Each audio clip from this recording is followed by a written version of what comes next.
Hotel કે જમણવારમાં નિર્દોષ લાગતી કે જૈન લેબલ નીચે પીરસાતી વસ્તુઓ પણ પ્રાય અભક્ષ્ય હોય છે. તેમને માટે તો જૈન એટલે કાંદા બટાટા વિનાનું. બાકીના અભક્ષ્યોનું જ્ઞાન જૈનોને નથી તો રસોઈયોને ક્યાંથી હોય? એટલે ખરેખર રૂપાળા નામ ધરાવતી આવી બધી ચીજોનો ત્યાગ જ કરવો જોઈએ. કઈ વસ્તુમાં શું અભક્ષ્ય પદાર્થ હોઈ શકે છે તેનું ટૂંકું લિસ્ટ અહીં આપવામાં આવ્યું છે.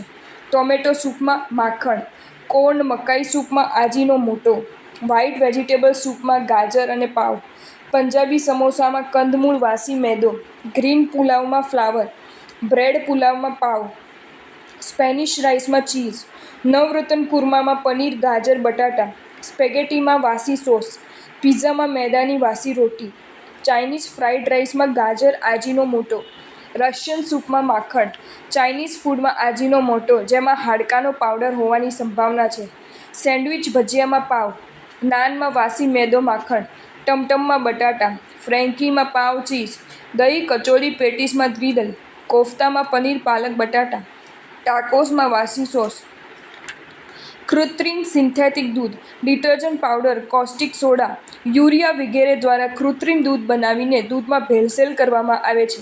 તે આરોગ્યને અત્યંત હાનિકારક છે. બહારના માવાની મીઠાઈ વગેરે આવા સસ્તા ભેળસેળિયા દૂધમાંથી બનાવવામાં આવ્યા હોય તેવી પૂરી શક્યતા છે. જો તમને આ વિડીયો ગમ્યો હોય તો આ વિડીયોને લાઇક કરો અને શેર કરો અને આવા જ નવા વિડીયો જોવા માટે જૈન ફેક્ટ્સ એન્ડ સ્ટોરીઝની ચેનલને સબસ્ક્રાઈબ કરો. ધન્યવાદ.